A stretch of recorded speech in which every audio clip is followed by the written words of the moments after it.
Okay, hello there, kids. We are going to look at the Quadrille, book 6, page 17.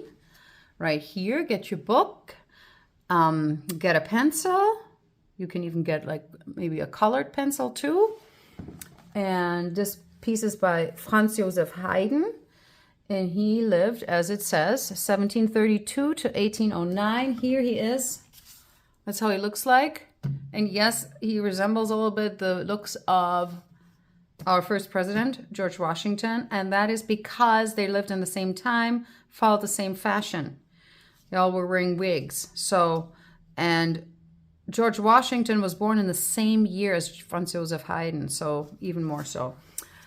Haydn, how do you say his last name? Haydn. It's almost like I'm hiding, behind a tree, without the sound being too much of an ing sound, more like an n. Haydn. And then we're not saying a G sound, like hiding, but Haydn. Haydn. So the first vowel, the first sound of this of his last name sounds like hi from hiding, but Haydn. Haydn. All right. He also knew Mozart. He was his mentor and friend because he was a lot older. Mozart was born in 1756. And so he was already a bit older. And then he was also Beethoven's mentor and tutor, because Beethoven was a lot younger than Mozart. Beethoven came after Mozart. But altogether, this is like the classical music period. Haydn and Mozart and Beethoven. So let's go to the book. Here we go. So we already talked about this in class. We are in triple meter. How do we find that out? We've got 3 beats. And we have the beat goes to the quarter note, which is here. And we're starting out with an upbeat, which means that this is the last beat of a measure. So it would be either beat, we could say this is beat 3, and then it starts on beat 1 here again in a new measure. And as you know, we say the rhythm language as do, da, di. So D equals the third beat, and that would be D. D, do, da, ta, di, do, di, do, da, di, do, da, di, do, da, ta, di, do, di, do, da, di, do, di. There we go. We have here only 2 beats at the end, which is not a complete measure of 3/4. There's 1 quarter missing. It's here in the upbeat of the part B of the song. Yes, and that happens in music. So do, di, do, da, di, do, da, di, do, da, di, do, di, do, da, ta, di, do, di, do, da, di, do, di, do, da, di, do, da, di, do, da, di, do, di, do, da, ta, di, do, di, do, da, di, do. And at some point you have to finish this song and just hold it up there in the air, that last beat. Or start again from the beginning and never end. But no, that's not the point. So, all right, right hand. First, what I want you to right away grasp and get into your brains is we're going to have a span here from first 1 finger to 3rd finger going over 4 notes instead of 3. So we're starting out below do.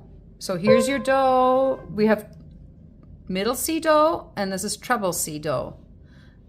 And as you can mark them all here, treble C do all the time. We never even get down to that middle C do. So we're playing in the upper part of that treble range here of a piano. So therefore, our 3rd finger is on do, on treble C. And our 1st finger is on so. And see, we have to kind of spread out our hand a little bit. There's 2 white keys in between. So keep that kind of in mind. It's like the old gray cat, okay? And if you have trouble remembering that, by any means, put a 3 over each treble C. There's one here as a reminder. I put one here. So if you have trouble, use even a colored pencil to write your 3 in there, okay?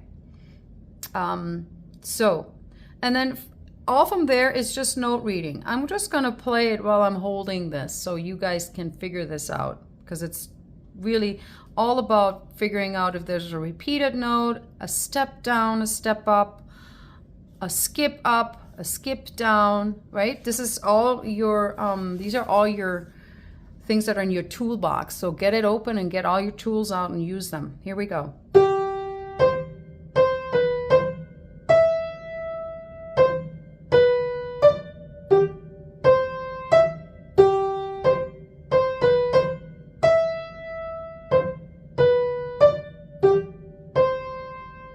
Okay, so I played those 2 lines. I bet you can pause it now and practice that. And after that, come back and we'll talk about articulation in this song. Okay, so coming back, let's talk about articulation. There's a lot going on. We talked about the legato and the staccato, and what's new is we have a legato leading into a staccato. So we want to kind of talk about heavy and light. So heavy, light. So what I mean is I'm going, my first is a regular legato. There's no staccato ending. And then I'm just gonna go. So this part where I go do, ti, do, I'm kind of leaning in those two, into those 2 eighth notes. Lean in a little heavy and then come up really lightly with a little staccato.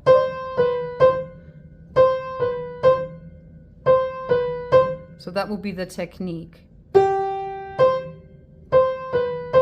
And then I'm up here and I'm not going really far, right? We're just gonna do like a little hop, little frog hop.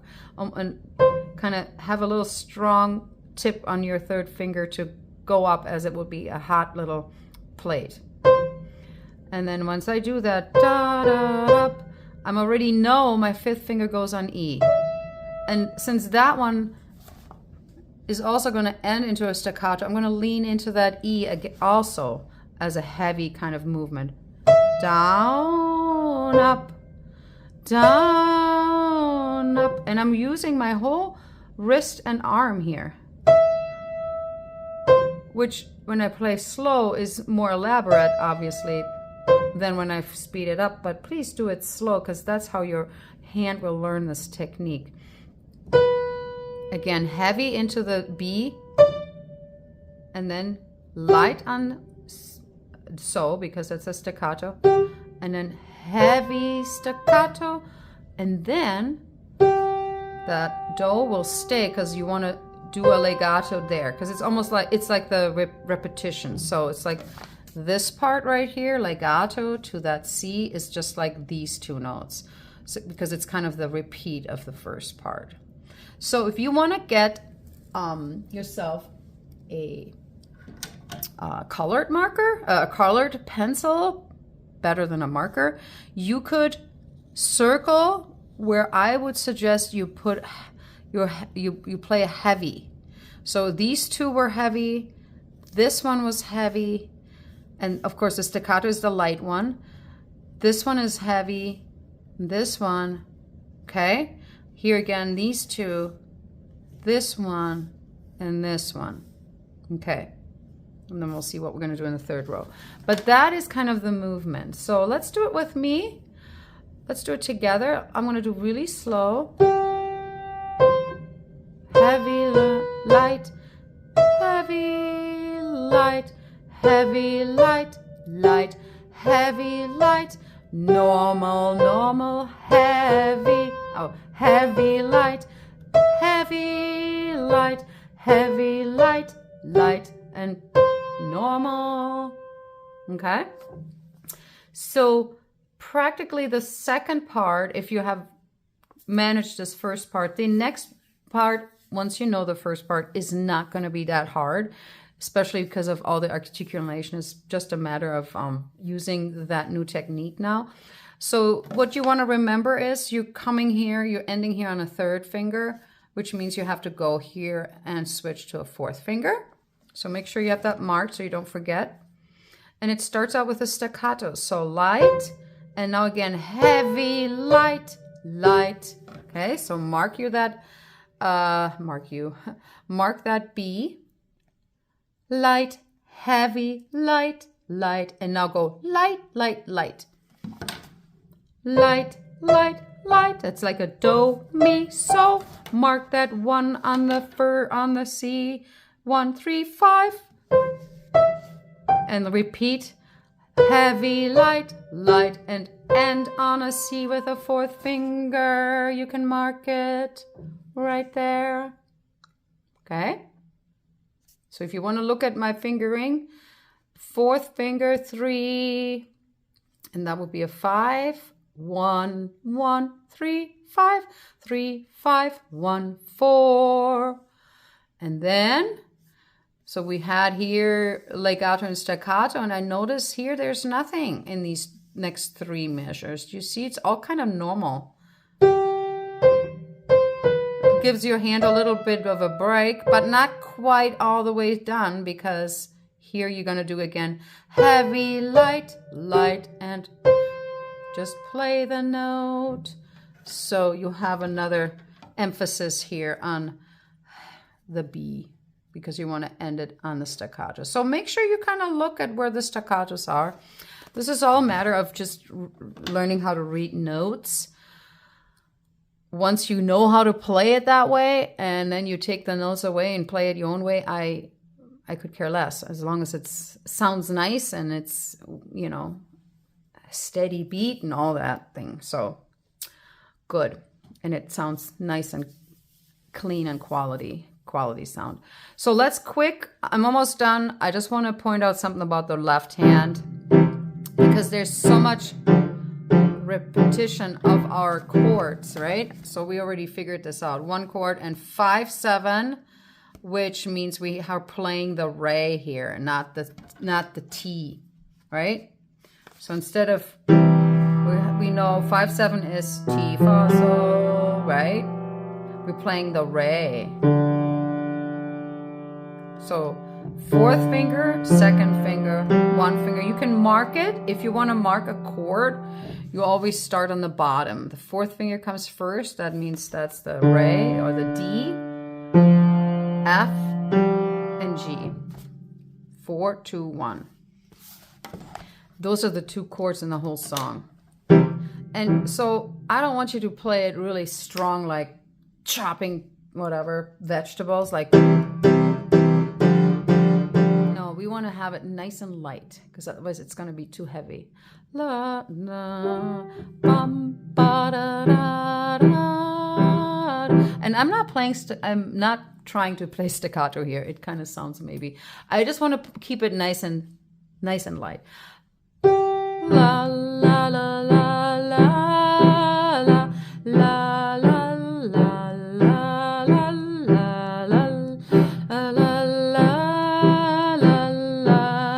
la, la, and so forth.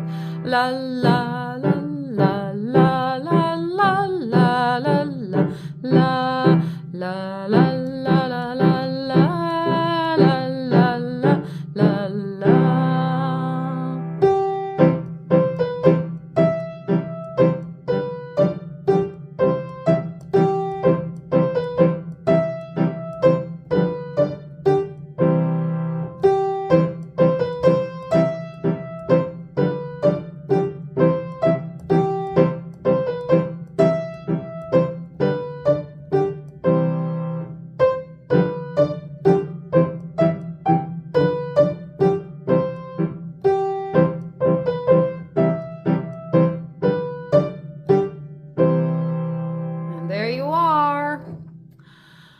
Have fun with that. Have a great week. See you soon. Bye.